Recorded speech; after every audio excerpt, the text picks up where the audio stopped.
Well, you know, I look at this stage, Phil, with a whole lot of glee, although when I was a bike rider, I didn't. The riders moving away from Aix-les-Bains, and almost immediately they go into the big alpine passes.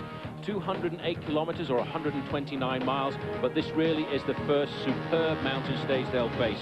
They've got the three major climbs, all of them without categorization, but a small climb to begin with, the Col de Fresnes. But after that, it's through Albertville, the site of the 2000 Olympic Games, the 1996 Olympic Games, but this is what the rider's thinking about. The Col de la Madeleine, as they go over the summit, 6,500 feet of climbing, dropping down into the valley, then over the Col de Glandon at 6,300 feet, I should say. Then it's down the valley all the way to Bourg d'Oisans, and the final ascent to the Alpe d'Huez, 6,000 meters of climbing. That's what it looks like. It is absolutely incredible, and those last three climbs, Phil, are where the race is literally going to explode.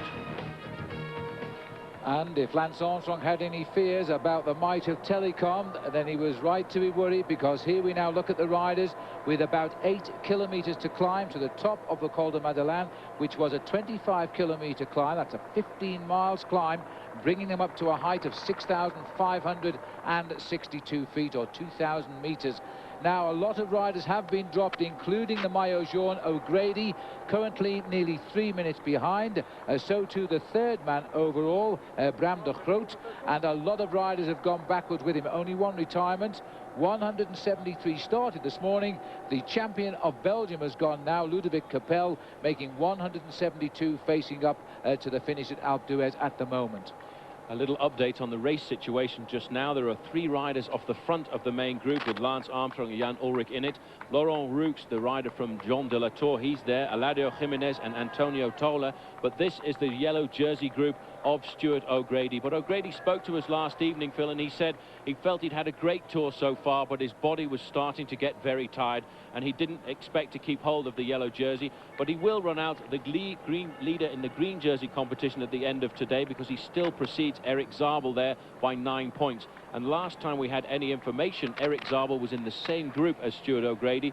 But looking down the group, there he is, the green jersey of Eric Zabel in second position in that points competition today. And this group are going to probably lose by the end of the day, somewhat in the region of 25 to 30 minutes. This is the Autobus, the bunch of riders who just want to stay inside the time limit at the Tour de France. Well, to update you with the day's action now, after 6 kilometers today, 3 riders got away: Eladio Jimenez, Antonio Tola and Laurent Roux. They built a lead of over 13.5 minutes before they reached the Col de la Madeleine, and then the select riders applied tremendous pressure on the climb. We've seen that big bunch with the yellow jersey already 3 minutes behind. We're now looking at the Telecom team with Ullrich in white, and Lance Armstrong has lost a lot of his teammates around him. Haras is still with him, we know that. He is certainly here, and those two are the only two that we are confirmed with having in here. Yergaard fell off but remounted. Tyler has been in difficulty as well. The tempo has been very, very fast from the word go today, an average speed in excess of 25 miles an hour as they approach the Col de la Madeleine. That is incredibly quick. Very rapid start to the day, and that's why a lot of these riders were really pumping. Again at the back of the group, this is George Hincapie, one of the lieutenants for the flat stages. George today has to try and survive and just keep himself in the Tour de France. But I think we can now understand just why Lance Armstrong's team didn't chase that big breakaway that got 34 minutes over the field. The reason is because he wanted to conserve energy in his team. They've absolutely been blown apart today, and it's all under the pressure of the big, strong Deutsche Telekom team. Maybe they were right in making the decision to bring a team here just to support Jan Ullrich and let Eric Zabel ride his own sprints.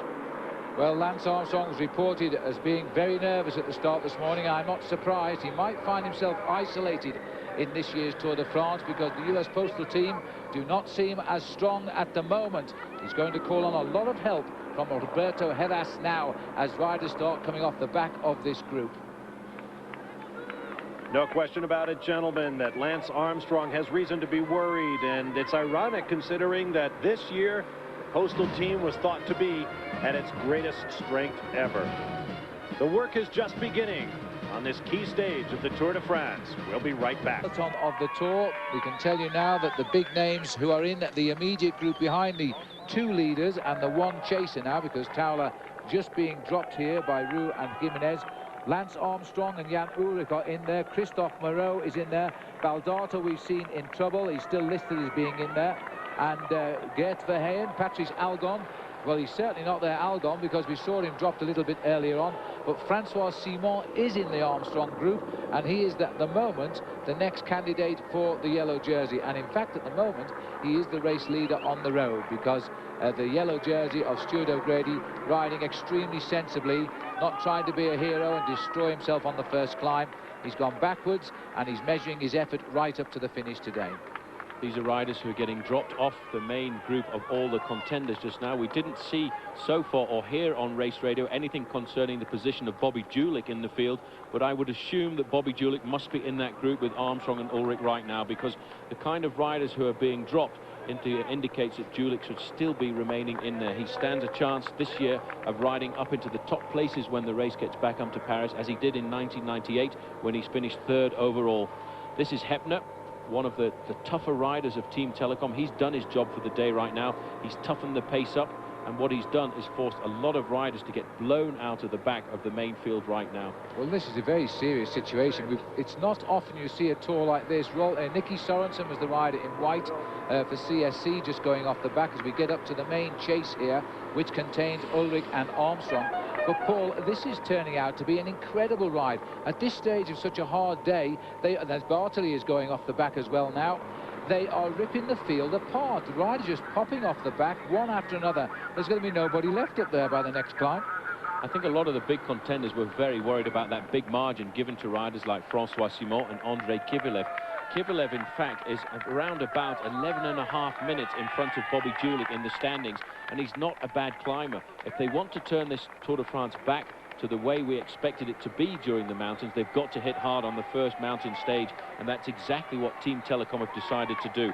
This may well be a psychological move between Ullrich and Armstrong, because I think US Postal today are having serious difficulty. They've seen a lot of riders getting dropped. Victor Hugo Peña has been left off the back of the group, and here it looks very much like Tyler Hamilton. No, this is Kiergaard, because he's the man who had the crash earlier on today. You could see his shorts there just ripped at the back. So Armstrong losing a lot of men from his troop today, and this is going to be very difficult on a stage like this when he was expecting to have a lot of riders around him to support him. Perez, a Spanish rider on Festina there, and Unai Echeverria, another rider who usually climbs well, has now cracked too. As we get higher up, it's still a long way to climb up the Madeleine, so those who are thinking of taking it easy and catching back up on the descent is going to be tough. 10 kilometers to the summit of the climb for these riders in the group right now, and a lot of men going right out of the back because of this very early pressure that's been put onto the field. France, there's Italian champion Daniele Nardello trying to bridge up to a rapidly expanding peloton, stringing out the Germans from the Telecom team falling off the back. Nardello starred in a big crash early in this year's tour, but got back to his feet, and with the blood streaming down his arm, continued the Tour de France. As David Miller, who won last year's opening stage, said, the Tour de France is not a race you drop out of lightly. There's American Bobby Julich with Crédit Agricole. Once again, here's Phil Liggett and Paul Sherwin. Well, there is the chief referee of the race, is making sure that none of these riders get too close to their team cars and try to hold on to door handles. Oh yes, professionals do that. If you're not looking, believe me. But right now we've seen Bobby Julich lose ground again just then from the back of the bunch. He's obviously going to settle back into his own rhythm and hope again he can come back to this group on the descent. I'm surprised he's been dropped on the rhythm being set here by Vinokourov, because Alexander at the front is a rider who was also in trouble on the last climb. He seems to have come round it for just now at least. He's got a very good tempo, and you can see that this bunch is stretching at the back once more. There's Julich just coming around the corner in that group of 3 riders, just about hanging on to the shirt tails of this group. But there's no doubt that today, Paul, so far, it's the Telecom team. Team Telecom are all on fire, and that means that the leader is on fire as well. As we look at the 2 leaders, and once again a little bit of problem with the picture breakup as we go back to the main field. The main field, Phil, today tactically everything is being dictated by Team Telecom, and when you have a team leader who is absolutely on form, it is as if it brings the whole team up to a similar level. Vinokourov got dropped on a previous climb, but he dug so deep. He wants to work as long and as hard as he can for his team leader, Jan Ullrich. Communication there between Andreas Kloden and Kevin Livingston, as we get another look at the back of the main group here. And still, there are a lot of riders from US Postal. There is Armstrong. Only about 10 riders from the back of the group. Alongside him is Rubiera. We haven't seen too much of Roberto Heras right now, but I'm sure he's still in there and riding comfortably. The two Spanish riders on this team have had serious knee injuries. Heras wearing a knee bandage for the first 4 or 5 days of the Tour, as well was Jose Luis Rubiera. Yes, we know that Heras is in there, but I must confess I haven't picked him out at all. He's the hidden man at the minute, lost in the centre of this pack, while Telecom dictate the pace. 1 or 2 riders from Euskaltel Euskadi, including David Echeverria and Roberto Leisaca. They are the riders in the group in the orange jerseys, as we continue to go up to the dizzy heights towards the summit of the Col de Glandon. Lance Armstrong are just counting the pedal revs, I think, and would like to see this mountain ticked off as well. But I think somehow he'll become inspired on the climb of Alpe d'Huez. Nardello has now lost ground, the champion of Italy, but I think he might come back with a bit of luck. They'll tend to turn off once over the top, Paul, and it's a reasonable ride down the valley to the start of the Alpe. They have a fairly long ride down the valley. It's somewhat in the region of 15 kilometers from the bottom of the Col de Glandon into Bourg d'Oisans. Once they go through the small town of Bourg d'Oisans, which is almost having a festival this morning, there are so many people in the town, they will then turn up Alpe d'Huez. This is Francois Simon. Simon is at the moment the leader on the road at the Tour de France. This is Massimiliano Lelli, the rider from Cofidis. And in this group, the main contenders, Phil, are all present at the moment, except Bobby Julich, who's off the back of the group by around about 30 seconds. Once have got all of their big climbers in there. Igor Gonzalez de Galdiano, who started the day in 13th place. Joseba Belocchi in 14th place. Carlos Sastre in 15th place. They are looking like a very strong team, the Once team, going into the big mountain passes. Christophe Moreau, the Frenchman who led the Tour de France for the first couple of days, is in here as well. He looks very comfortable at the front of the main group, riding very strongly. Armstrong is here, but for the moment he's riding at the back of the group all the time, which I see that as not being a very good sign. It's the first time we've seen him ride near the back of the pack, and obviously we've seen a very good Jan Ullrich at the front controlling his troops.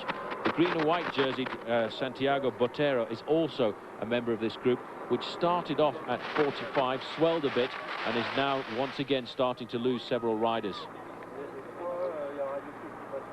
About 50 seconds lead for Botcherov now, ahead of this group, so they're letting him just ride along at the minute. There's our picture there, a little bit out of control. We go back up to the leaders here, and they're riding superb tempo again, higher up the climb, and holding their own. The main field about 7 minutes 20. They are closing, but not very quickly, so there's a real good chance that these two will contest the top of the climb of the Col de Glandon as well.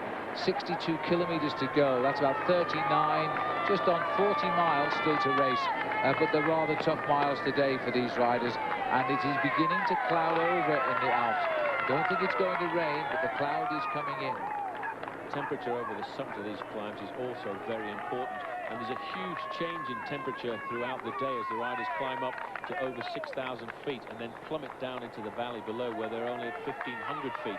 The difference in temperature is on approximately 50 degrees Fahrenheit, but the difference is also accentuated by the fact that on the downhill there is a huge chill factor when they go down at speeds of 50 miles an hour.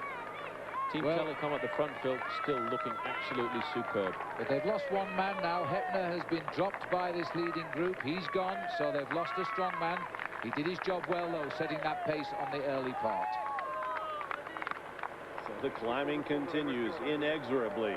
And as we said at the top of the show, the German Team Deutsche Telekom seems to be very well organized, with the help of Kevin Livingston, formerly Lance Armstrong's chief lieutenant, now working for Jan Ullrich. We'll be back.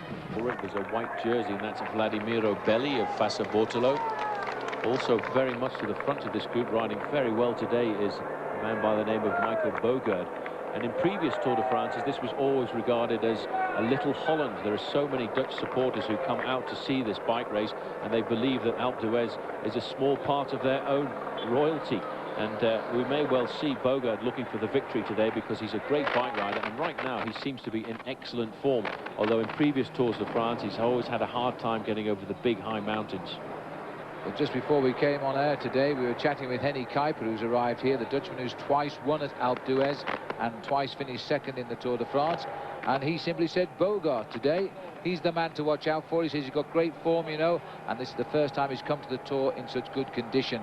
And this year he's finished second in the Tour of Valencia, third in the Tirreno Adriatico, and he won the Catalan week, which is a pretty tough race in Spain. So he has the form, and he might be the man to watch. Well, he's a clever rider, and because of the fact that Jan Ullrich and Armstrong and Morrow will be watching each other, that will be a big chance for Bogert to leap off the front and try and get himself the stage victory here, and they would go absolutely crazy if he was able to do that.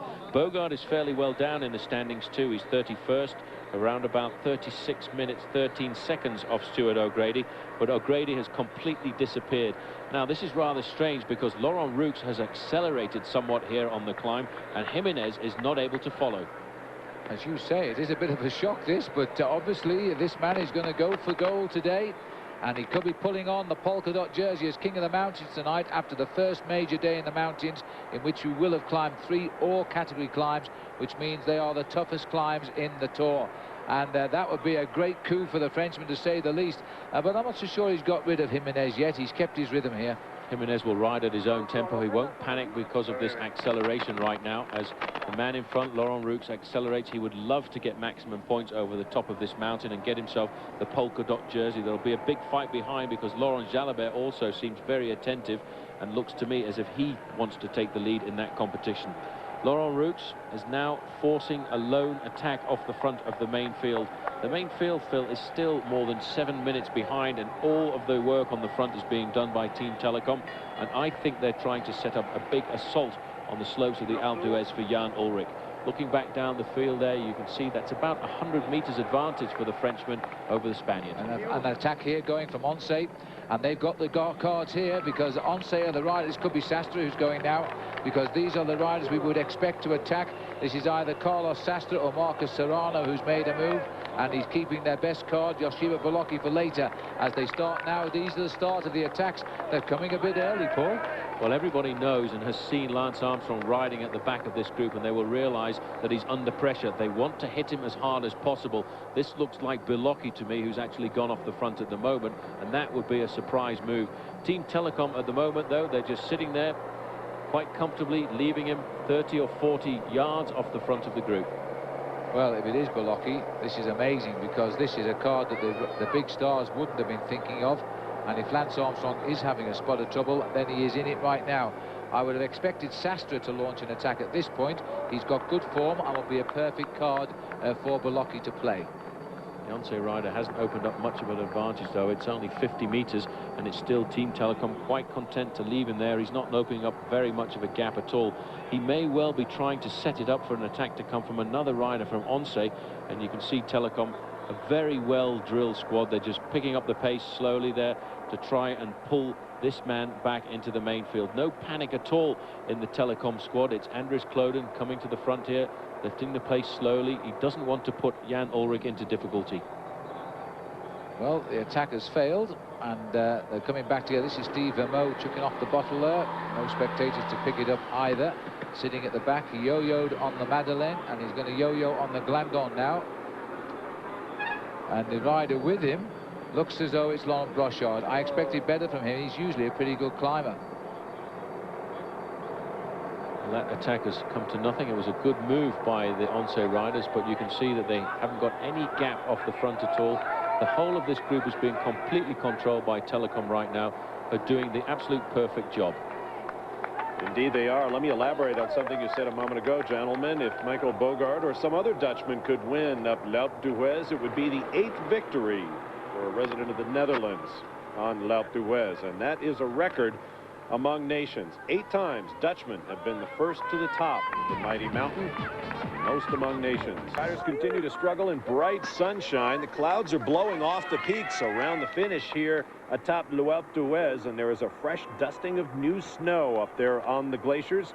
I believe I saw some skiing gates set up. Some FIS teams may be up there training, preparation for the winter to come. But right now, we're not thinking skiing, we're thinking cycling. Standing by on the mic, Phil Liggett and Paul Sherwin to pick up the call. We're looking now at Francois Simon just dangling at the back of the principal peloton here in the Tour de France. Only 2 riders ahead now. It says, of course, here he's second, which he was this morning, but he's actually the leader of the Tour. Stuart O'Grady is many minutes behind now. The race radio no longer talking about the Maillot Jaune. We're looking at the new one, but he's got to hang on to this group. He's got plenty of time in hand over the principals after that long breakaway. This could be his greatest day. In fact, his nearest man to him is in the group ahead of him, is Kovalev, and he's 17.5 minutes behind the rider we've just seen. Now, we've got to hold this group as long as possible as we look right through the valley from the Col de Glandon, and in the distance with the snow on the top is Alpe d'Huez, and that's where we'll finish today, just below that snow line. And we go back to the leader now. Simply a magnificent ride here by Laurent Roux. You mustn't write this man off. Here's a man who won the Amateur Tour de France as it was in 1997. He also finished 3rd in that race, the Tour de l'Avenir. So he is a good bike rider, and if he's found his old form, then he's going to give everybody a spot of bother. But to put it into perspective, I don't think he's going to win the Tour de France this year, because at the start of the day, he was 94th overall, an hour behind the leader, Stuart O'Grady. So that puts him half an hour behind all of the other favourites. The climb the riders are attacking right now is the Col de Glandon. Now, if you climb the Glandon from the other side, it's actually the Col de la Croix de Fer. And then when it meets the same road at the top and the descent into the valley of Oison, they'll then face 15 kilometres of flat. Oh, and it hurts for this man here. 169 from the Bonjour team of France. Francois Simon, the youngest of the 4 Simon brothers, is hanging on for grim death. He wants to hold on to the yellow jersey. He knows it's a great chance, and he's going to ride at every opportunity closer to the front. But he's really now in serious danger. Well, he's not going to give up. He's passed Marco Pinotti there, the Italian on the Lampre team, and quickly hooked up to the wheel of Alexander Vinokurov, who's now come to the back, but he's still hanging on after his magnificent pace-making at the start of this climb. Pinotti wants a little bit of help. Well, I don't think anybody can give him that, but his team will come up and have a word with him, I'm sure. Probably wants a drink, because his bottle cages on his bike there are both empty. Well, hats off to little Francois Simon here. He had a bad patch for a few moments. I thought he cracked, but he's dug deep, and he's back up with the leaders. The actual leader is not far away from the last kilometre of the climb. Well, that's a great piece of courage there coming from that man. There is Armstrong, not looking good. His sunglasses on the top of his head, all over his machine right now, and it's so amazing to see Armstrong close to the back of this group when a man like Francois Simon is digging into all kinds of courage to try and stay in contact with the group. This is the leader, Laurent Roux. He will hope that he keeps a certain amount of advantage over the summit of this climb. His gap over the main peloton of favourites, including Ulrich, Armstrong and Moreau right now, is 6 minutes and 25. And on this climb, Phil, he's hardly lost any time at all. Only 1.5 minutes to the big challengers. His best tour, this is his 4th, came in 1997. That was one of his great years when he finished 23rd. He didn't make it in 98, and he hasn't ridden since 1998 either. This is his first tour since then, and he's riding extremely well. 21 wins to his career. He turned pro in 1994. He's driving on now with his zipper undone on his racing jersey, looking for maximum points on the Col de Glandon. There is Lance Armstrong as we come back to live pictures here on the flanks of the Col de Glandon, approaching the hardest part of this second of 3 major climbs that will bring the peloton to the top of L'Alpe d'Huez. I'm Bob Varsha, along with Phil Liggett and Paul Sherwin. If you're just joining us, round about 9:30 a.m. Eastern Time in the States, it is 3:30 p.m. local time here in France, and we've been on the air live for 2 hours in the special expanded live coverage of Stage 10 of the Tour de France. And we will be here on Friday and Saturday as well, with 4 hours of coverage of the big mountain stages. There is the man out front, Laurent Roux, who has been out front since the 6th kilometer of today's 202-kilometer stage. And as you see, he is having to work hard, but the reward will be great. He was the first man over the first of the 3 big poles. He has piled up huge points in the King of the Mountains competition. In fact, the polka dot jersey of the King of the Mountains leader is virtually on his shoulders. If he can be first to the top of the Col de Glandon, he will certainly be wearing it on the podium at the end of the day. He is 1 minute 15 seconds ahead of the man who has shared much of the early breakaway with him, Eladio Jimenez of the Benesto team. And then comes the peloton, another 4 minutes and 45 seconds back. Here's Phil and Paul. And this is the second rider on the course, Eladio Jimenez. Started the day 68 minutes behind Stuart O'Grady, the race leader. Now he's riding the mountain a minute and 15 behind the race leader today, Laurent Roux. And the peloton, that first big group with the principal favourites, is now at 6 minutes. They're hardly closing in quickly, Paul. They're making a big meal of it, in fact. Very difficult. It just goes to show that this man is doing an excellent job. He's conserving the majority of his advantage over the main field. He had 8.5 minutes advantage at the bottom of this climb, which is a 20-kilometre climb, and he's still holding on to 6 minutes of those. So he will now go into the valley section before the Alpe d'Huez with around about 5 minutes advantage over the main field. He could be setting himself up for a victory here on the slopes of the Alpe d'Huez, but I think one man would like to take that away from him, and he's in third place at the front end of that main field right now. That is Jan Ullrich. He is planning something very big today, maybe thinking back to the big climb up to Arcalis back in the Tour de France that he won, which is there he laid the foundations for his victory, and that was a very tough uphill finish as well. Jimenez, he's suffering in second position on the road, a minute 15, but both of these riders still are surviving off the front end of the main pack, which contains Armstrong, Bellocchi, Morrow, Ullrich, all of the big names. But for the moment, we still believe that Armstrong is having a serious amount of difficulty. He's got two teammates in the group with him, Heras and Rubiera, but not once have they been anywhere near the first 10 riders in the field. The Col de Glandon. Then he plunges to the valley below and lines up as he goes through the beautiful little town of Bourg-Brazon. He starts to climb the Alpe itself, which will bring him up to us on the finishing line. Just look at the crowd here now. The French flag's flying high, so too the Italian flag up there on the right. This rider now being cheered all of the way. As he's conquered the Col de la Madeleine, he's about to conquer the Col de Glandon. A wonderful day out because he broke away at 6 kilometres today. He's rid himself of Antonio Taula earlier. Now he's rid himself on this climb of Eladio Jimenez, who will hang on to cross this mountain in second place, which should confirm him lying second overall in the King of the Mountains, while the principal players are still shadow boxing behind, but that will not be the case on Alpe d'Huez. They are going to tear each other to shreds, and there's no doubt about that now. There'll be some sore bodies on the slopes of Alpe d'Huez because this has been a very long, hard stage today. 209 kilometres in total, and they started climbing after 87 kilometres of the bike race. That was with the first climb of the day, the Col de la Madeleine. They then plunged down into the valley in the town of Saint-Étienne-de-Queen, and then they began the long, large ascent up to the Col de Glandon, which is where we're coming to right now. And it has been a very long and hard climb in the main field. A lot of the work has been done by Team Telecom on the front, trying to set something up for their man, Jan Ullrich, who I think in the back of his mind today seriously wants to try and get himself the win, because he could probably read the signs that Lance Armstrong is not great, but that is maximum points over the summit of the second all-category climb of the Tour de France this year, the Col de Glandon for Laurent Roux. So he will, at the end of today, be the new leader at the top of the King of the Mountains competition, and Eladio Jimenez is not too far from crossing that summit either. He is approximately a minute and 15 seconds behind, and the main field are not making any impression on the advantage of these leaders.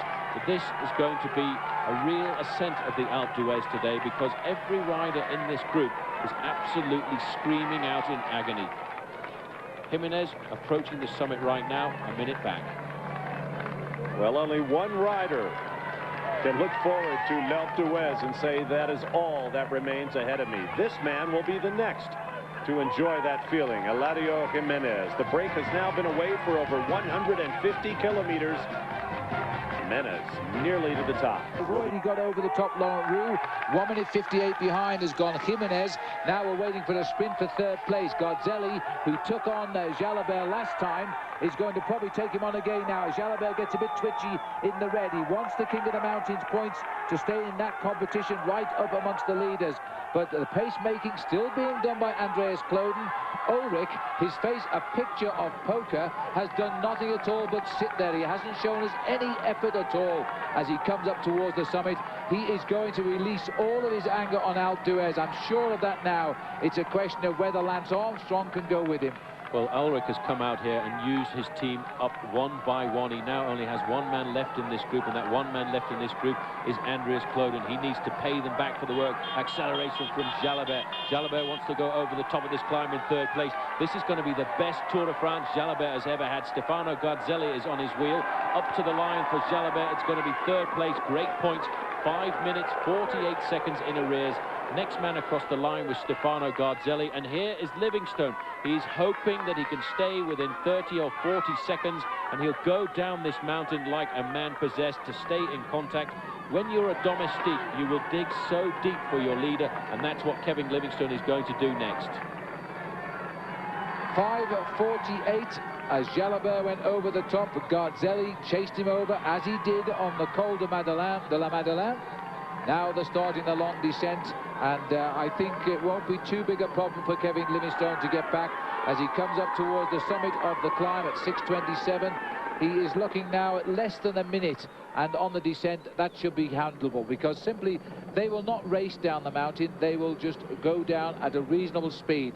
As we look here at the situation, 40 points for Roux, 35 for Jimenez, 30 for Jalabert, as it was on the previous climb. But Laurent Roux is now the leader, clear on his own, of the King of the Mountains in the Tour de France today. And he's still out in front by almost 6 minutes over this main chase. And if you think you saw a lot of people on the Col du Glandon and before that on the Col de Madeleine, this image will look paltry, I assure you, when we get to L'Alpe d'Huez. There is the earthen dam that created the Lac de Grandmesson. Just a trickle downstream, and the road strings out ahead. Once again, here's Phil and Paul. When you look out of the helicopter like this, you need ropes and crampons, because these riders just running around the edge of a giant piece of granite rock as they now move towards a little bit of a false flat. This, they kicks a little bit and then descends again on the Glandon, heading right down to the Valley Road, where we race along a national highway, although it's only 2 lanes, to Bourg d'Oisonne. Back in the group, delighted to say now, Kevin Livingstone has rejoined, and he's there. That's the gap formed. Actually, Kevin's the one in pink, as he now is making his way back up towards his team leader, Jan Ullrich. And I wonder what Lance Armstrong said, if anything, when Kevin rode past him just a few moments ago. I don't think anybody's talking in this group right now. All they're thinking about is what has got to come, and that is going to be the massive ascent of Alpe d'Huez at the end of the day. And I have a feeling that the reason Team Telecom have gone out so hard over the first 2 climbs is to try and deaden the legs of the climbers. Men like Joseba Bellocchi and Igor Gonzalez de Galdiano and Santiago Botero, the Colombian on the Kelme squad. Ullrich is not a great climber, but he's a huge, powerful man, and if they toughen the race up, they may well take some of the sting out of the climbers' legs, because the climbers like to explode on a mountain, but they don't like a big, hard race beforehand, and that may well turn the tables to the advantage of Jan Ullrich when we come to Alpe d'Huez in around about 30 kilometers time. His team setting a sensible pace on the descent right now, and they're doing nothing to eat into the advantage of the lone leader, Laurent Roux, who we tend to forget about every now and again. He's been riding at the front of the race since the 6th kilometer when he attacked, and was joined by 2 others, Eladio Jimenez and Antonio Taula. He now is riding a lone race, 2 minutes ahead of Eladio Jimenez and almost 6 minutes ahead of the main field, which contains, for the moment, every favourite that we had before the start of this year's Tour de France. 35 riders in this group now, and the Telecom still dictating at the front and looking extremely good just now. They're just taking their man in white there, Ullrich, to the foot of the climb, and then I think we're going to see him put in a Marco Pantani style attack. He probably won't go right at the bottom though. As we move up to the second rider on the road, still here, Eladio Jimenez, and still riding an excellent race. He must be kicking himself. He says little indication there, perhaps he's just riding now, waiting for them to pick him up.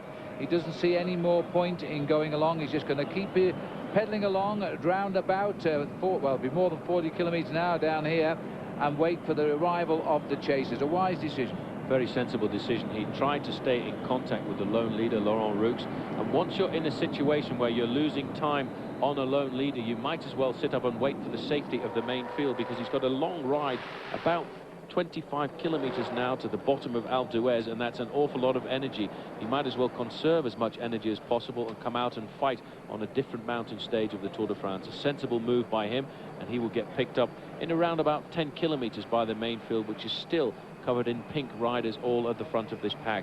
And the man who's doing the bulk of the work is actually a man by the name of Alexander Vinokourov. He's an absolutely magnificent bike rider. As we look at that time gap there, I have to say, he's at 27 years of age. He's one of the great Kazakhstan riders from a very good Kazakhstan national team. He won a stage in the 2000 Vuelta a España, and it was silver medal in the Olympic road race, which was basically first, second and third for Team Telecom. 2 Germans and 1 Kazakhstan rider. Quite remarkable. This year, though, Phil, he's had a great season. He's a winner of the Tour of Germany, but today what he has to do is work for the team. He's doing nothing else but set the pace on the front of this long line of riders to set something up for Jan Ullrich at the end of the day.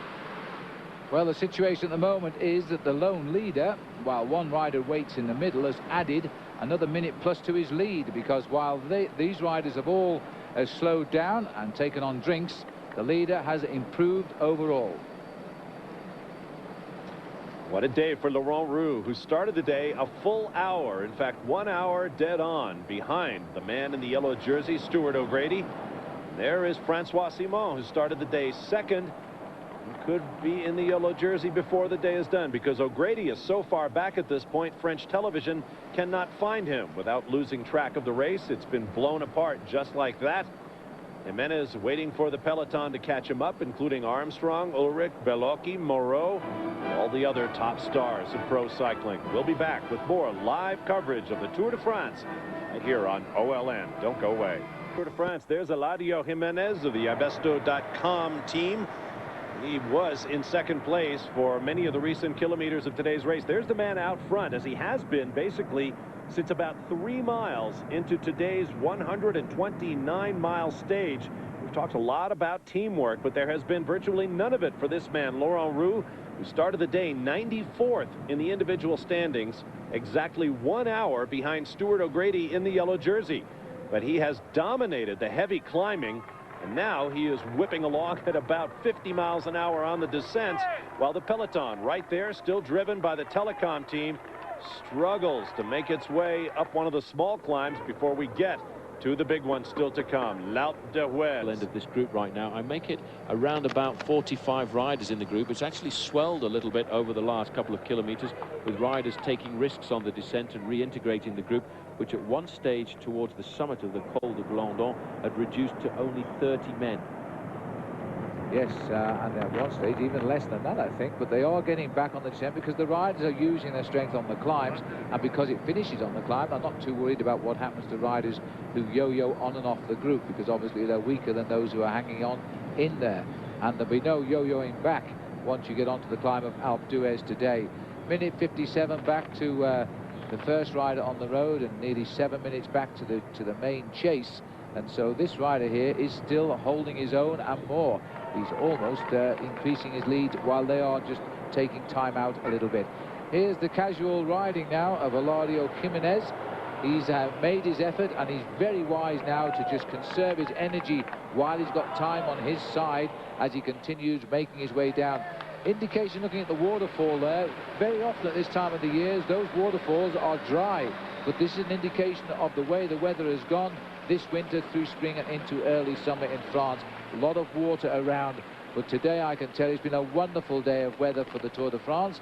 As we look out now across the Doison, the valley of the Oison, as we're getting down to Bourg d'Oison, and that's where the mountain starts. Andreas Klöden, the star of the future, as we keep calling him, and I think he'll be just that, has been the second most strongest man on Telecom today. The first, of course, is Jan Ullrich himself. And the coming up alongside him there, Alexander Vinokourov. And looking very good doing it. Laurent Roux has been an absolute powerhouse. And getting back to one of our stories from the beginning of this year's Tour de France, when a bunch of French riders were controversially included, when some thought they might be inferior, they have been riding very, very well. We'll be back. Recorded the unofficial record for the fastest ascent, and that was a time of 38 minutes. And this man will have to climb up around about 44 minutes, which is still a very fast ascent. And after you've been away at the front of the bike race for an excess of 110 miles, that's a very big tall order. Yes, it is indeed. Of course it is. Now here's the charge back in the group. They're still quite a way behind the Spanish rider, who's waiting for them in his own way. He's just riding at a steady pace in the middle of no man's land. but Telecom are still guiding their man, Jan Ullrich, who has never finished worse than second in any of his Tours de France, and they're guiding him now to a certain attack on Alpe d'Huez. And the big question is, who will have the legs to go with him? And there are plenty of good riders left in this chase group right now. Well, the leader, Phil, facing 26 kilometres to go to the finish. He's just entered the town of Alemans. He'll face 10 kilometres of ride along the flat and at the front of the main field. Every time we've gone to the front of the main field since we started the Col de Glandon, it's been Vinokourov or another man with, we can see in second position right now, Andreas Kloden. He is an unbelievable bike rider, and I have to say I agree with you totally that this man, I feel, is going to be a star of the future. We saw him racing in Australia. He's 28 years of age. He won Paris-Nice this year and last year in a magnificent style, and he went on to take the bronze medal at the Olympic Games in Sydney behind his own teammate Jan Ullrich. He was also 12th in the time trial. He's a very good bike rider. As we rejoin the leader of the race here, he's 25 kilometres to go to the finish. That's going to take him a lot more than half an hour today, because there's a little problem. The last 13 kilometres is uphill. Yes, but his face now is he's giving it just about everything. He's hanging on in there. There's one jersey waiting for him at the finish, the polka dot jersey as King of the Mountains. But he wants more than that. He can't get his hands on the yellow today. That's not possible. But the gap is still good. 6 minutes and 15 seconds has just come over the radioed forest. And that is a useful gap still. Paul Sherwin reckons if he's got 5 at Bourg d'Oisans, they're going to have a fight on the hands. Well, you know, those guys in the back, the real climbers, have been sitting in the group most of the day. This is Eladio Jimenez. The team car has filled him up with as many bottles as possible because very shortly he's going to get caught by the group of Jan Ullrich, Lance Armstrong and the rest, and he'll pass those bottles over to his teammates. I hope they're ice cold, and I hope they've got something that is good for the bike riders to give them a bit of a kick before they head up towards Alpe d'Huez. Magnificent valley. The Alps, when the sun is out, are probably one of the most magnificent backdrops you could get for the sport of cycling. And there is the control there of this hydroelectric scheme which runs all the way down the valley towards Grenoble. That group now almost on the tail there. This is Armstrong at the back of the group. He obviously doesn't want to be there. He's been constantly at the back end of the group today, Phil, all of the time. He's had a problem with his race radio. He wants to talk to Johan Brunel. He's obviously not having the greatest day of his career today, but at least he's still in the leading group as we head. He's very nervous, I've got to tell you. He's looking over his shoulder. Where are you, Johan? Come back to me. I need you. I've got to talk. This is very strange. And that was Grisha Newman who got back, who's also gone back to give his crash helmet in now. What we need in a crash helmet going uphill for the rest of the day. Armstrong gets back onto the group there and just stays at the back, and he's got a teammate. It's probably Rubiera coming back wondering what happened to him, just to keep an eye on him as well. So while they nurse Armstrong at the rear of this group of some 30 riders, back to the front where the pacemakers are looking after Jan Ullrich as well. And officially on our indication computer here, we're getting 7 minutes now is the time gap to the leader. So he's still pulling away because these boys are gambling everything on the last descent. And remember, of course, the Tour de France will not be won today on Alpe d'Huez. So they're not going to worry over much about catching the Jean de la Tour rider, Laurent Roux. But I've got a feeling, can his legs make it up there? We're going to find out soon, I think. Nice vantage point to watch the peloton go by out there on the lake, flying along in a Zodiac. There is Lance Armstrong, who is alongside the team car now and will be able to talk with the director sportif, Johan Brunel, himself a former tour rider. Strong indeed. Once again, here's Phil Liggett and Paul Sherwin. About 35 riders twisting their way off the reservoir here, down into the valley. Not long now before they go up, but they have caught Jimenez, who waited, his back pockets laden down with water for his teammates who are in the group that picked him up, leaving just this one man out in front. He is scampering along the valley now, heading for Bourg d'Oisans with a lead of 7 minutes, and that is a big lead, and it will go down as an outstanding ride in the annals of the Tour de France if he can survive to the summit. 7 minutes 6 seconds, Paul. He's still pulling away at 20 kilometers to go. He will try and increase his margin as much as possible along this flat road now leading into Bourg d'Oisans and hope that he can survive. But you know one thing is going to happen as soon as the big leaders hit the bottom of the Alp, they're going to literally explode that group. There's a lot of Spanish riders in the group from Once who will want to go out and absolutely dynamite that group containing all of the big leaders. Lance Armstrong will hope to survive, I think, today, and Jan Ullrich will hope that his team has deadened up the legs of all of those sprinters. There's the banner for 20 to go. We're not far from Bourg d'Oisans now. This is the main road out of Grenoble, which is normally packed with traffic at this time of the year, completely shut down. 7 minutes is what they are saying, and they're making their way into Bourg d'Oisans. There's no more mountains until you turn left or right off this road. Take any road you like if you're going touring on your bicycle, and you will climb a col. Well, 7 minutes and 6 seconds is his advantage, and 7 kilometers is the distance he is away from the foot of the final climb of the day. Alpe d'Huez runs in at 13 kilometers of climbing, taking the riders to 1,850 meters. It might not be the toughest climb in the Tour de France, but it comes at the end of a very long and hard stage, a stage which is in excess of 120 miles, a very long day for the riders, and it's been toughened up really by all of the work from Team Telecom today, who for the moment are the toughest team in the Tour de France. There's been a complete explosion in the squad of US Postal Service, and the main field here are a long way behind. They're 25 kilometers to go to the finish. That puts them 5 kilometers behind the leader, and that on flat roads is around about 7.5 minutes. It's nearer, probably nearer 6 kilometers, because it was a while ago since he went up to the 20-kilometer battle. It's a great start to have when you get to the mountain, but he's been in the lead for so long. I'm just wondering whether his legs will keep him ahead as the climb starts. We are convinced there is going to be an incredible attack coming from this group as soon as the slopes of Alpe d'Huez begin. And Ullrich is going to use his teammates right to the bottom of those slopes. This is the wonderful riding being done here by Andreas Clauden, who has been superb today. Livingstone too, and indeed Vinokurov, with a little help from Jens Heppner, who this time has not got back after the descent of the Glandon. Kevin Livingstone on the front right now, followed there by Vinokurov. Ullrich is right here, but the man who is the current yellow jersey on the road is the man there behind the French national champion Didier Roux, Francois Simon.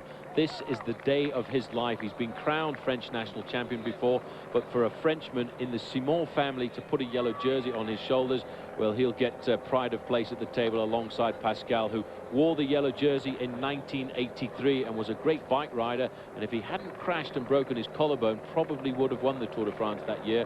But the honor in that year went to another French rider who went on to win the Tour twice. That was Laurent Fignon. Yes, Francois Simon, in his first Tour de France back in 1993, he was the King of the Mountains leader, but that was very early on in the Tour, and those mountains weren't mountains at all.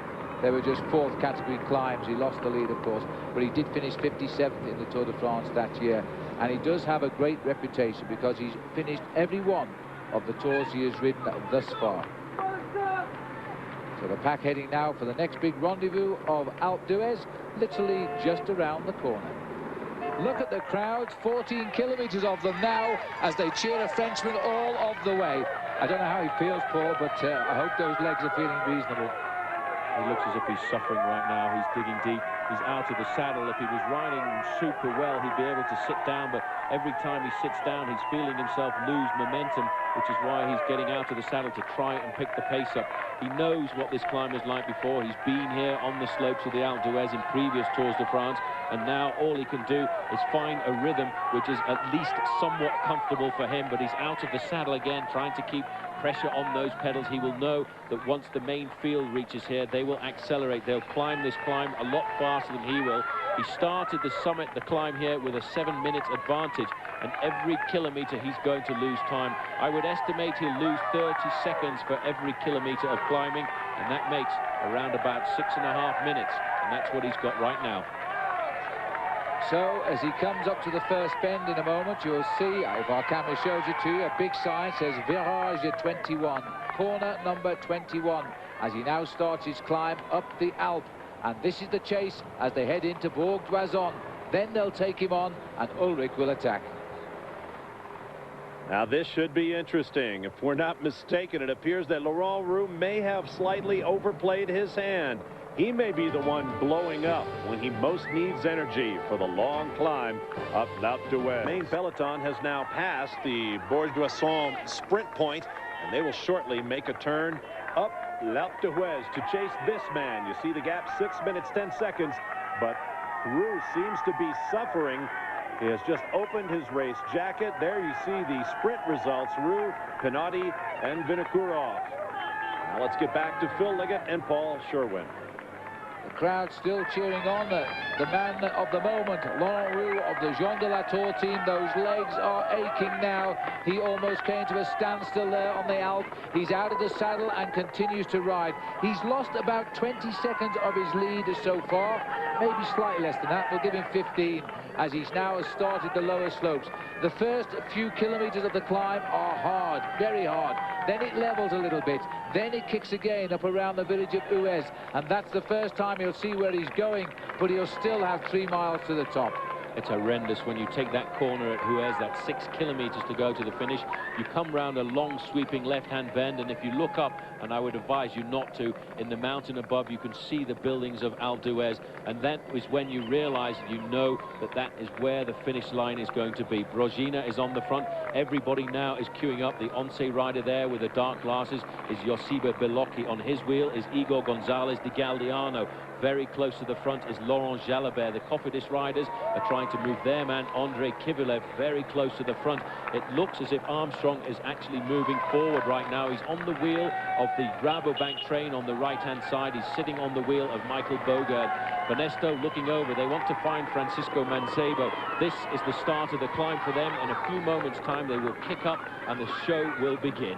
And Hilario Jimenez, who was the hero up front there with Roux, is the man just right of our camera, sitting at the tail of the group now as they start the climb of the Alpe. 14 kilometers to the top. Now, it's about here where Marco Pantani used to launch his attacks. I'm not sure that will happen, but look at the acceleration at the front as they scurry now to grab wheels, and going to the front is Rabobank immediately. Well, they're trying to set it up for Michael Bogert. Bogert is in about 5th position right now. Armstrong up onto the wheel there of the man he wants to follow, Jan Ullrich at the back. This is difficulty, this is pain. This is one of the riders from Once, and I can't believe it's on Bellocchi who's under difficulty right now. They're moving him forward. Francois Simon is going backwards. Armstrong has maybe been playing the incredible poker game today by sitting at the back of the group and let everybody else do the work. On the front now, it's Andreas Kloden. He's on the wheel of Jan Ullrich. Everybody's moving forward. A lot of riders want to attack. Oh, look at the face of Ullrich here, and Armstrong has found his wheel. Locked straight on to the German. This is trouble now for Francois Simon, but he knows now he's got to ride and not lose 17 minutes. Oh, it's Chavanel, sorry, it's Chavanel that's gone as he loses ground. But everybody now is cracking big time here. Kevin Livingston just popped. He's done his job for the day, and all these men here are the workers. This man, number 57, is Grisha Nierman. He was trying to set it up for Bogert. Bogert is there on the right-hand side. Now, this is the big team coming forward. These are the boys of Lance Armstrong. This is Rubiera right now with Armstrong in 2nd position. They are accelerating. This is why they brought the climbers onto the US Postal Service team. They knew that Armstrong was strong in the mountains and put 2 big climbers alongside him. I don't believe I'm seeing this. Armstrong has been at the back for the whole day, and Ullrich is in difficulty now. Well, I don't think Ullrich believes it either. Armstrong has given everybody, and maybe that was the plan, to give everybody the impression he was in trouble. And now Rubiera, who's looked after him all day, has put him at the front of Alpe d'Huez. A good reply there by Ullrich, and this is going to be a mano a mano now, and it's all happening before the climb has really started. Now watch out, Kivilev is the man there in the Cofidis jersey. He's the man who also will be thinking about getting himself a yellow jersey before we go to the end of the mountain stages. Rubiera is doing the job that he was signed up for by US Postal Service, and that is to be the pilot fish. They've lost Kevin Livingston, but now they've signed up 2 absolutely brilliant climbers, Rubiera and Roberto Heras. Armstrong now for the first time today is looking comfortable. He's come into his terrain. Vinokourov, boom, he's out of the group right now. Telecom are losing their men one after the other. They are dropping like flies. This is where you have to race alone, and Armstrong's gone. A big move by Lance this, and no reply coming at all from Jan Ullrich. Ullrich has got no answer to this acceleration by Lance Armstrong. So Armstrong has been holding everything under those legs till the last climb, and now he has launched the attack. He wants to win it Alpe d'Huez. We knew that. We were just not too sure he had it in him. He will thank Rubiera, who has completely sacrificed himself. He took a look straight into the eyes there of Jan Ullrich and said, well, here I go. Are you coming or not? And the answer is not. This is what Armstrong was waiting for today. He's let Telecom ride on the front for the whole of the stage. He let them deaden their legs of all of the climbers except one. The one climber in this bike race is Lance Armstrong. If Ullrich had had any eyes behind those glasses, he would have seen Armstrong looking straight into them and saying, right, if you want to win this Tour de France, if you want to take it away from me, follow this wheel right now. You've got to be so strong, Phil, to attack from the front. He showed everybody where he was and just accelerated away. He's dancing now. He'd said he wanted to win this stage at the Alpe d'Huez, and this is going to cause serious problems. It reminds me of Hautacam last year, because on the way up to Hautacam, there was a man off the front of the bike race. His name was Ochoa. This time it's a different name. It's Laurent Roux, and this man here thought he was going to win the Tour de France today, Jan Ullrich, but he's fighting Armstrong on his own terrain. At the moment, he's losing. Well, Ullrich is hurt here. He's going to have to hope he can recover a little bit and answer it later, because he's got no answer right now. As we look here to other riders who are being left, this is Benetton, I think, and Francois. 5:30 is the official gap now, as Rubiera, who launched into orbit, his team captain, has now said, that's it for me. I'm just going to climb the Alpe and hope that Lance makes it. Number one, well, you can't say more than that right now. Lance Armstrong is taking back time on everyone except Laurent Roux. Look at the gap of 4:40 already. Armstrong will contact Roux in the next 2 kilometers or so. Unbelievable. This has been done before by Lance Armstrong. I've watched him all day. I've never seen him ride at the pack, at the tail end of a pack as he did. It's a very dangerous thing to do. These are the men who want to follow him. There is Christophe Moreau, Jan Ullrich, Joseba Bellocchi. These are the men who are expecting to climb well today. Roberto Laiseca is in there from Euskaltel Euskadi. They couldn't follow the accelerations of the Texan. He has played a magnificent tactical maneuver today. He sat at the back of the group. He suffered in front of the television cameras, because all the other team managers have televisions in the cars. They would have been talking to Ullrich all day and saying, oh, Armstrong's having a bad day. He has fooled everybody in the Tour de France. Including me, I have to say today, Paul, because I never expected Armstrong to do this. He has ripped the field apart, and he is climbing now to the summit of the Alpe. And at the speed he is climbing, he is going to catch Laurent Roux and blow him away. And what is Jan Ullrich thinking right now? This man looks so cool all day. His earpiece, his radio is unplugged, it's dangling down. He is now totally committed to try. There's already a 30-second gap between Ullrich and Armstrong. All Ullrich can do right now is ride at his own pace. He's not a great climber. He will climb on absolute power and try and limit his losses. He's looking over right now. He's used all of his team. His team have been blown away. They've done a great job for him today. He was hoping for some help from Bellocchi. Bellocchi couldn't move forward, so all of the pace-making in this group is going to have to come from the man in the white jersey as champion of Germany. That is Jan Ullrich. This is Laurent Jalabert. He too is in difficulty at the back of the group. He is being tailed off. The man who will probably take the jersey at the end of the day, Francois Simon, he's off the back of this group by a couple of minutes already. Jalabert with the red jersey as the most aggressive bike rider. He will just try and survive over these mountains of the Tour de France. He has 2 stage wins under his belt. He has no hopes really of taking the overall win at the end of the race, but I reckon he's having a magnificent tour. But the man today who's done the great job of fooling absolutely everybody, including us, Phil. We've watched him so many times, and I honestly thought he was suffering. I think that was the tactics they were adopting. Latest time check, 4 minutes 19 behind the lone musketeer today. As we're seeing here, Kovalev now struggle a little bit, but this isn't Atienza, it'll be, who's now here. And the Cofidis boys spread over the mountain. Didier Roux, the champion of France. They must wonder what happened here. Everything has just been blown apart. As number 194 there is the bold Axel Merckx. Now we're seeing Marcus Serrano. Well, Serrano rather has gone as well for Once. Bellocchi is still up the road somewhere. This is Haras, who's now gone. Haras is in trouble. That number 44 there will be Vladimir Belli, the balding little Italian climber. They are all out of it now, and the Kelme rider here is their captain, Boteru, who did so well last year, as we steadily move towards the men who are still surviving. But none of them are surviving quite as well as Armstrong. Well, that was an unbelievable move. I have to say, he'll be saying a big thank you to Jose Luis Rubiera. Rubiera, in the last 1.5 kilometers, moved Armstrong to the front of that group that was flying along under the pressure of Team Telecom. And as soon as he looked into the face of Jan Ullrich and saw there were silver problems, he then decided to accelerate. He's eating into the advantage advantage of the lone leader at the moment, Laurent Roux, at 3 minutes and 34 seconds. There's been an attack going off the front here. Gonzalez de Galdeano is the man leading the chase behind Armstrong right now.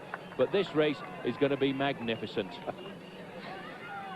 Well, don't we all feel just a little bit embarrassed? You have just been taught an abject lesson in Tour de France racing tactics by the master. The question is, can Lance Armstrong catch this man up L'Alpe d'Huez? Stay with us. On the early shoulders, down low on L'Alpe d'Huez, and this man, Lance Armstrong, has blown the Tour de France peloton apart. After lying at the back of the peloton, looking for all the world as though he didn't have it today, Armstrong found the L'Alpe d'Huez and then burst out front of the peloton. He is now under 3 minutes behind Laurent Roux. Once again, here's Phil and Paul. We're looking now at Igor Gonzalez de Galdeano. In fact, he attacked, he's been caught, he's gone again.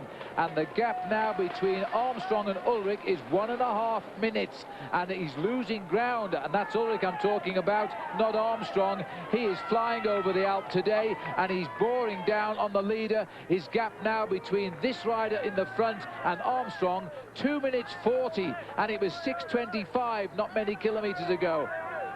Well, this man here, Phil, at the moment is probably not riding very much faster than about 11 miles an hour, while in the back group here, Armstrong is probably riding closer to 15 miles an hour, which is absolutely remarkable. You check out here the pedaling cadence of Lance Armstrong, and that is where he's got his power from over the last few years. He's learned and trained specifically at this, and even on a mountain pass, he's ticking those legs over at around about 90 to 95 RPM. That is a little trick he actually picked up from Miguel Indurain.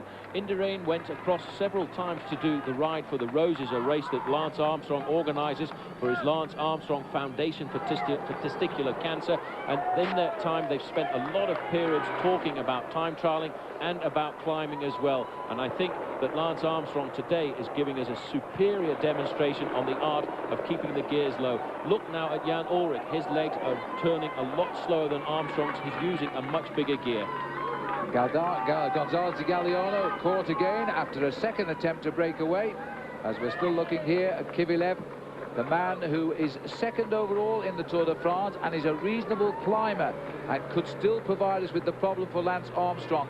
But it's hard to say right now if anybody is a problem to Lance Armstrong, because he is riding so well as the race now continues to close down a little bit. First time I've seen Leonardo Pipoli in the race, and that was him with the balding head. Bogart just passing through our picture there. And this rider here is Montgomery, Sven Montgomery. He's a Swiss rider and on good form, and proving that to us now by being in this rather select little group. Well, look at those beautiful legs of Lance Armstrong with the American flag on the left and on the right. And what more enthusiasm and encouragement does he need now? Because Armstrong is now 2:35 off catching the leader on the road. Well, it's amazing. It's a huge multinational crowd out on the roads of the Alpe d'Huez today, but the American flags will be flying very proud with this performance at the moment. 2.5 minutes. He's pulled back already 4.5 minutes on the man leading the bike race, Laurent Roux. Laurent Roux now will know that there's been a major reaction behind. He will hope that he can survive, but because of the speed of this man right now, he will not. Look at the front forks there on Armstrong's bike. They were very smart indeed. He's actually adopted a very special mountain bike today to use with very low weight involved there, and in fact some very interesting forked blades on the front. Looking back to the chase group here, a select one it is too, with Ullrich still not setting the pace and following wheels. Moreau is the rider behind Ullrich. Belocchi is the other rider, but they've all been put on the back burner now because Armstrong is doing in the Alps what he did in the Pyrenees a year ago. He is writing them all out of the Tour de France, and they can't do a thing about it. He is just too good, as Ullrich here looks so strong over the Glandon and Madeleine. This is the man now. He won't even know what time of day it is or even where he is. He is so tired, he's hanging on. Just got to survive. From that group of Ullrich, 2 other riders have been dropped. We've seen 2 attacks from Gonzalez de Galdeano. He has now been left behind by that group of Jan Ullrich and Roberto Laiseca, the small climber from the Euskaltel-Euskadi team. Armstrong getting the time check from the board there. The time check will tell him he's 2.5 minutes behind that man on the front. That is Laurent Roux. 3.5 minutes behind is the team, the group here of Jan Ullrich. Ullrich now getting to the easier, flatter section of Alpe d'Huez. He can use his power right now to try and pull himself closer to Armstrong. But Armstrong is putting in a serious blow. He's opening up 1.5 minutes at the moment on Jan Ullrich. Well, at the moment he's pegged, because that's been like that now for a kilometre of climbing. So maybe Ullrich, after the sudden attack by Armstrong, is recovering a little bit and might well come to the good in the second half of the climb. This often happens with climbers. They can't respond to attacks and lift their game up. They need to do it steadily, and Ullrich might be coming back into this. Ullrich will ride now at his own pace. He uses a huge gear. The middle part of Alpe d'Huez is fairly flat, I suppose, compared to the other gradients before we get up to the summit. Once they reach around about 5 kilometers to go, it kicks up again then, and it is very difficult. This is Laurent Roux right now, and he knows what is happening behind him. He'll have the information coming from his team car. He will know that he's being chased by the captain of this Tour de France, the leader in the race, the man who wants to win it for the 3rd year in succession, Lance Armstrong. The pain is on his face right now, Phil. A few moments ago, there was a smile there. He felt he had a chance with 7 minutes, but now that 7 minutes has absolutely been wiped off the board. It's 2 minutes and 30 seconds over Armstrong. He's just got to hope he can survive, but I don't think he can. No, I don't think he can either. We're looking here at the hands of Armstrong as he gets a grip of those handlebars, and he's gained his fast pedaling cadence here, so different to the other bike riders on the Tour. This is the way Johan Brunel has concentrated his training on Armstrong. He just turns those pedals around about 100 revs per minute, and he is gaining with every pedal rev. Igor Gonzalez de Galdiano has now been blown away. We're looking at a select group of 5 riders there. Belocchi, 3rd last year in the Tour de France. Ullrich 2nd, Morrow 4th. They are the riders. And I think Osco Sevilla is also there for Kelme. Well, these men are just going to sit on the tail of Jan Ullrich right now. Ullrich will set the tempo, which is comfortable for himself, but he's using an absolutely huge gear.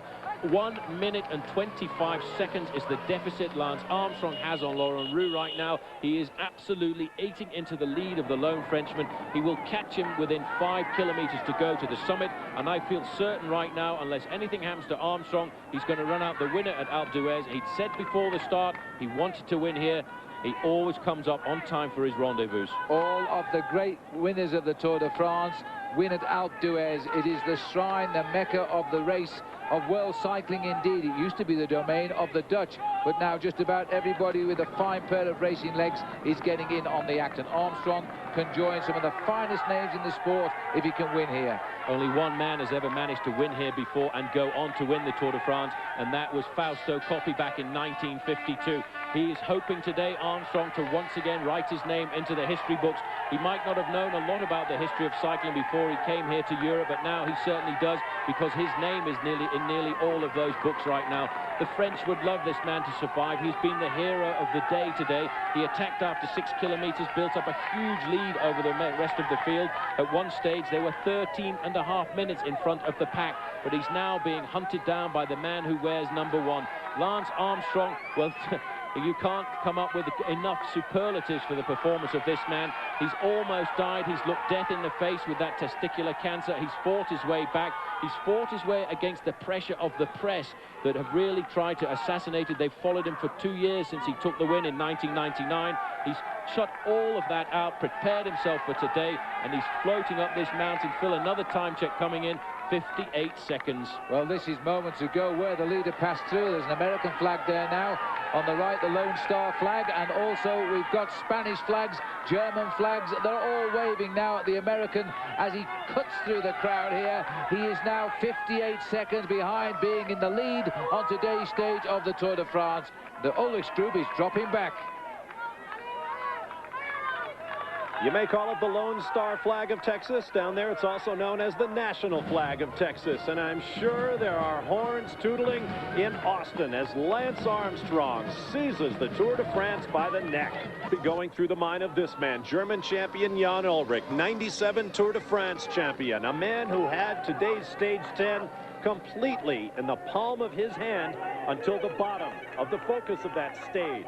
The 14-kilometer climb at 7.9% gradient L'Alpe d'Huez. Suddenly, his chief rival, two-time defending Tour champion Lance Armstrong, simply blew by him, looked back once over his shoulder as if to say, time to get down to business, my friend, and absolutely left him behind. And consider this man, Laurent Roux, who has been in the lead for more than 195 kilometers.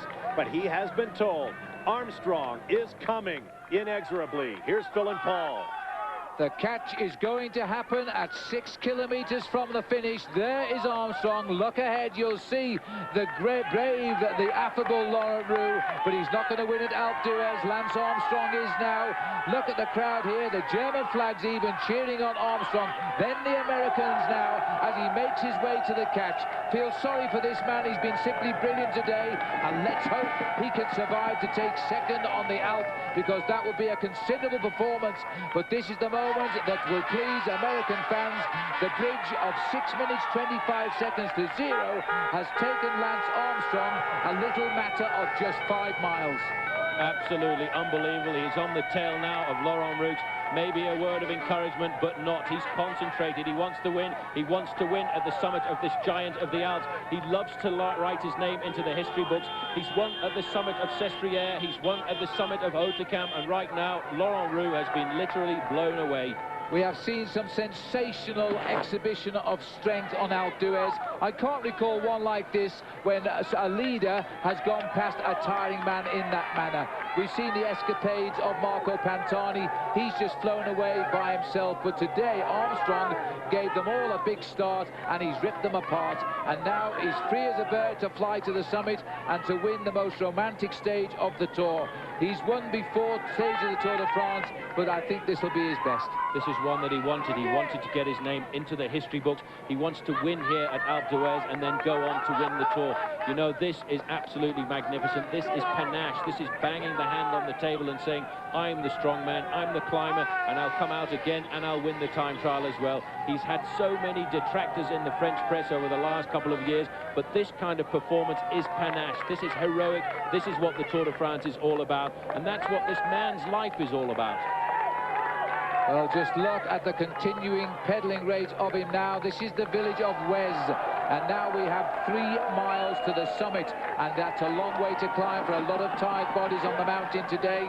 This is the encampment of the French and the Dutch, by the way, and they're seeing an American go through first. And just look at the speed of those motorbikes as we're looking down on what is the chase group aiming now to pick up Laurent Roux. And I, for one, hope they don't, because he's been such a hero today. Even the Swedish flags are flying, and there are no Swedes in the race. Well, they're enjoying the Tour de France. 21 seconds is already the deficit of Laurent Roux on Lance Armstrong. 1:46 over Jan Ullrich, who's recovering. Again, we're going to a slightly flatter part of this very long, difficult 14-kilometer climb to Alpe d'Huez. In fact, it looks now as if the Kelme rider has popped off the back. Oscar Sevilla, he is away now. It's leaving. These are the 3 men who were 2nd, 3rd, and 4th in the Tour de France previously. And at the moment, they are miles behind Lance Armstrong. The pink jersey is Joseba Belocchi. The blue jersey is the man who won the opening prologue, Christophe Moreau. And the man on the front, who is now actually suffering like a dog, is Jan Ullrich, the German. Well, this is amazing. There's every reason that we could see the order of finish at the top of Alpe d'Huez to be the exact order of the final classification of the Tour de France last year now, as again Armstrong just continues to race up and down the Alps in this marvellous crowd here, cheering him all of the way. Many of them listening to it on radio before he comes to them. I wonder if those were the Dallas Cowboys out there on the slopes of Alpe d'Huez today, trying to encourage Lance Armstrong to victory. This man here is called the poursuivant, but he's not the chaser. He's the defeated on the slopes of the Alpe today. 41 seconds. His advantage is absolutely crumbling, but Ullrich is actually starting to slowly creep back towards the lead of Lance Armstrong. 1 minute and 40 seconds. Number 1 is the man's name coming over the race radio at the moment. 1 is the number of Lance Armstrong, the winner of last year. This man is going through all kinds of hell on his bike. He's led the race from the 6th kilometer. He thought and dreamed that he could win, but today he will not. 5 kilometers to the summit for Lance Armstrong now. He's got already 204 under those wheels today. We thought he looked shaky for most of them. He's proved us all absolutely wrong. He was waiting for the Alp. And as you can see, there's an awful lot of Americans here who've come to watch the attack of Lance Armstrong today. Before we came on to the air, they said, who do you think's going to win? And I have to confess, we said Armstrong. But we sort of lost faith in ourselves halfway through. Well, he certainly was suffering over those early climbs, but he is not suffering at all right now. His shoulders much higher up than they were in the first climb of the day. His pedaling cadence is still absolutely perfect. It's like a metronome. It's ticking by every second that he wants it to. He set his pace here at around about 95 RPM. Virage numero 5, the 5th corner to the summit, but the next corners are very long ones, very long apart. Difficult climb here for this man, Laurent Roux. He's suffering. He's just trying to stay at the front of the bike race. This is a day he will remember for many days to come. At the moment, he's being breathed down his neck by Jan Ullrich and that very select group of Bellocchi, Moreau, and I think Roberto Laiseca has just been left behind. 51 seconds, Ullrich is coming up behind him. He's going to hang on to a high finish anyway, because the riders who are coming up are also being dropped by the groups in turn. There's only 3 of them now making the return. I think Sevilla's got back on. Yes, he has. So there are 4 riders now coming up behind Laurent Roux. But there's no doubt who's going to win the stage, and it's going to be Lance Armstrong. So the agony of Ullrich continues as Jan Ullrich can only pedal along and wonder how far ahead this man is. Arguably the finest endurance athlete in the world, and you are watching him live. Not. Armstrong has judged his pace perfectly and swept to the lead on stage 10. Here's Phil and Paul. These are scenes on Alpe d'Huez. Now we've entered the barrier section here, just under 4 kilometers to the summit. This is the area where Fabio Parra was once in serious trouble from the crowd, and so since then they've barriered the road off. But it takes away a little bit of the atmosphere, but at least it makes for a safe arrival of the American champion today. Lance Armstrong destroying the Tour de France on the first day in the mountains, as he did a year ago. He is still accelerating here, and still in second place just is Laurent Roux. Now he may well just hang on, even if I don't really think so.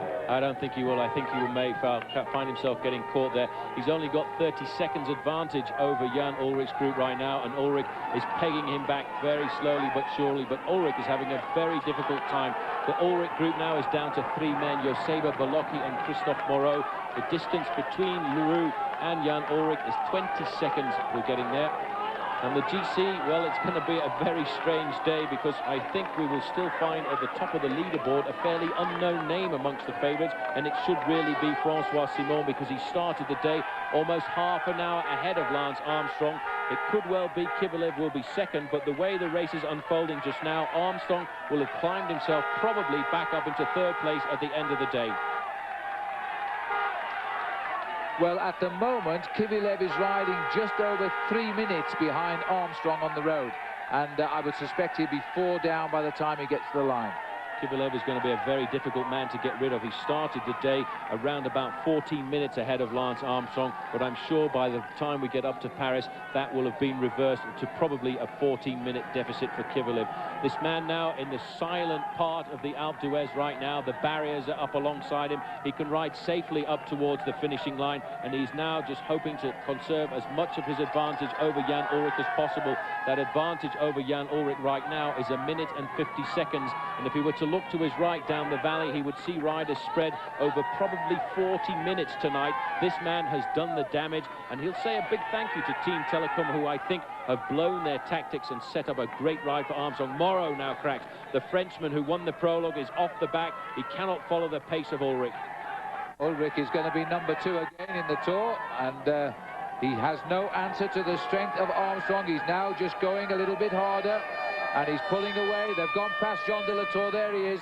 The unlucky Laurent Roux has been passed, and so too Bellocchi has gone by him as well, but Bellocchi has now been dropped by Ullrich. Ullrich again at number 2 in the Tour, never finished less than second. He's won it once. He is now going to be number 2 again. I can't see him matching Lance Armstrong, but there'll be a great time trial tomorrow. There's going to be a big battle. This man is on the part of Alpe d'Huez, which will suit him more than the early kilometers.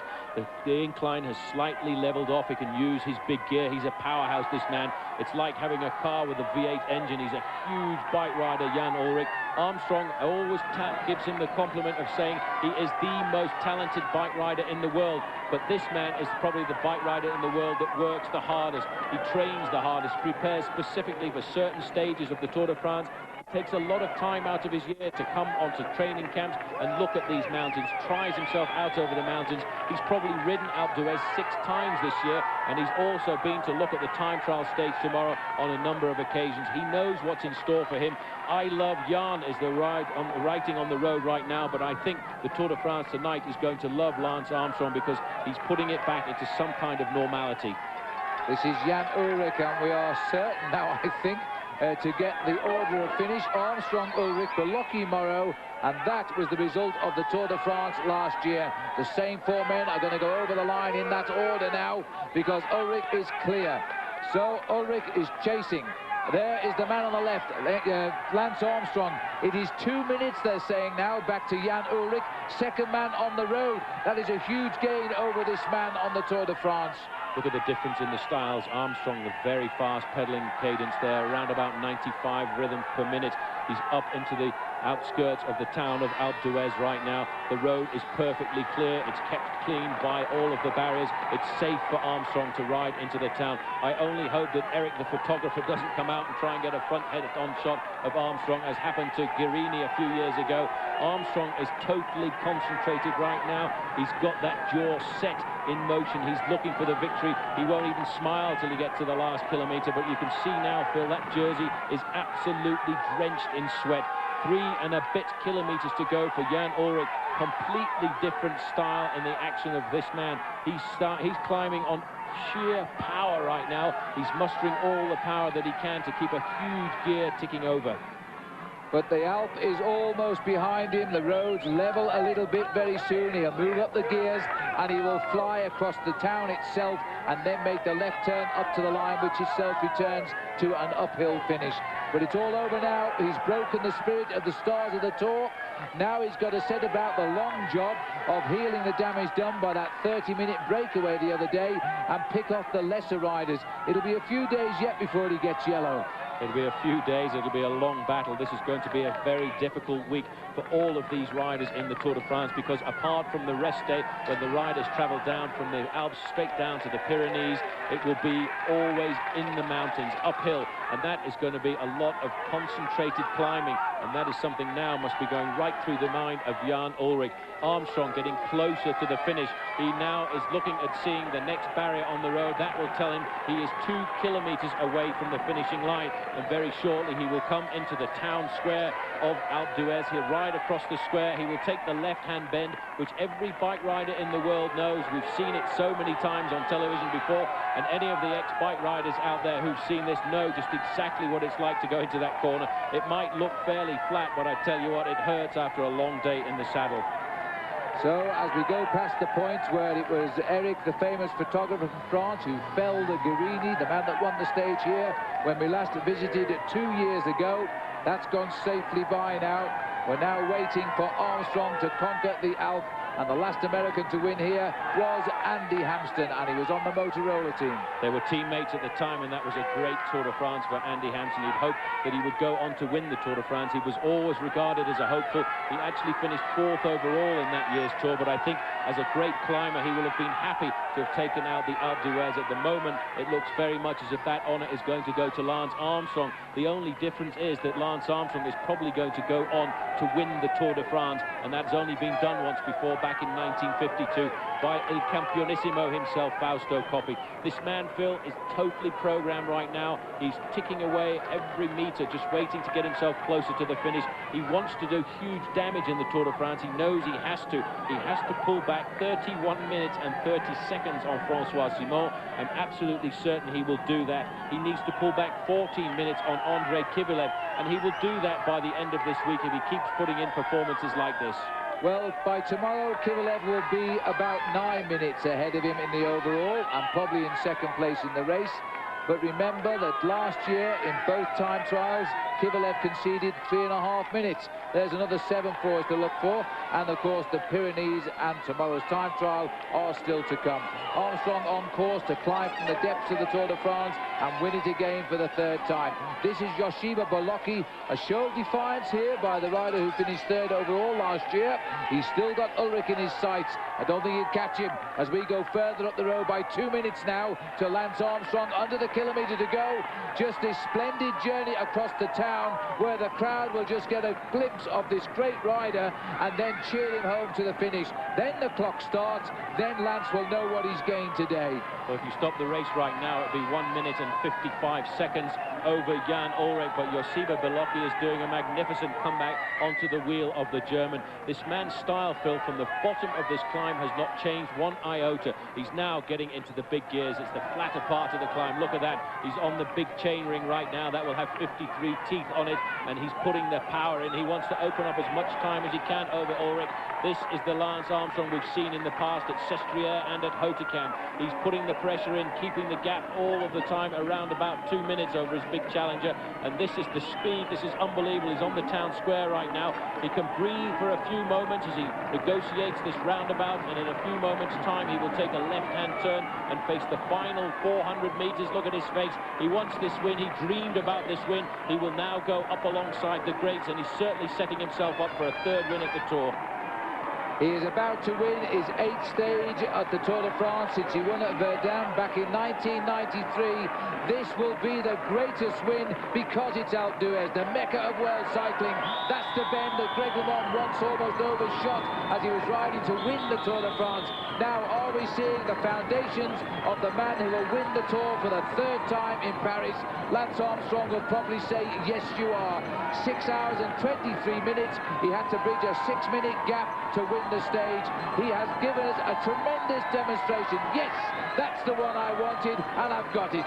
That was a mean victory salute. He certainly wanted that win. He wanted to come out and put out all of the riders in this Tour de France d'accord, as they say in France. He wanted them to understand he's the top man. He's the strongest bike rider in this Tour. Jan Ullrich, 1 kilometre to go for him. As Sir learned a very serious lesson today, that Armstrong is the top man in the mountains. If he wants to beat him, he's going to have to outfox him on the plains. And we're looking at Jan here, who has really suffered here just to limit his losses. They are going to be considerable. It was 2 minutes and 2 seconds at the last time check, and I think he will continue to lose all the way to the line. Ullrich is going to take 2nd place to Lance and wonder what he's got to do tomorrow, because the time trial, it's only a short one, but it's all uphill tomorrow. After we make the rather flat start down at Grenoble, we climb to Chamrousse, and here he comes now, Jan Ullrich, a former winner of the Tour de France, still in a great shape. Even so, he's tried today to use his team to beat Armstrong, and instead Armstrong used Ullrich's team to beat Ullrich. It's absolutely unbelievable. A couple of years ago, when we saw this man win his first Tour de France, we said we won't see another winner of the Tour de France. He will dominate the sport of cycling for the next 5 years. But stardom has been a very serious problem for him, and he's had serious problem with his weight and keeping on form throughout the winter season. And now we're looking at a man fighting to stay in contention at the Tour de France. He's a huge powerhouse. He's absolutely the most talented bike rider on the circuit, but he will fight back. He will still try and win the Tour de France. But today, psychologically, he's been slapped in the face by Armstrong, because his team Telecom was the one that toughened up the race. He's losing serious time. It's going to be around about 2 minutes on the line as you look at the average speed, Phil, inside 18 miles an hour for the whole day. He's digging deep. He won't give up until the line. So Ullrich is face a picture of pain, hits the line there about 1:58. He closed slightly at the end, but it's hurt him badly. Bolocki, 3rd in the Tour de France last year, 3rd over the line again. He is coming now, just over 2 minutes gained by Armstrong. Looking down the road, Christophe Moreau, 4th in the Tour de France last year, 4th here at Alpe d'Huez. This is an amazing omen, I think, for Lance Armstrong, as Christophe Moreau, the first leader of this year's Tour, his face looking pretty calm. I think he's conceded halfway up the climb today. 2.5 minutes down today on Armstrong. Now, Oscar Sevilla is coming up, so he also has got by the Jean de la Tour rider Laurent Roux. This has been a fine ride by the Kelme boy. Well, the Kelme boys, this is their hometown. This is their way, the place where they really love to excel. He's had a hard time today reveling in these mountains because all of that has been done by Lance Armstrong. He's going to concede. He will probably be the best placed rider from the Kelme squad in his first ever attempt at the Tour de France. Fabulous riding, and this I think might be Kivilev, or it could be Cuesta down there at the moment as they're heading up towards the line. It is still not finished yet for many of them. And so the world will go around and they will know that Lance Armstrong, the two-time defending champion of the Tour de France, has once again taken his favorite event by storm.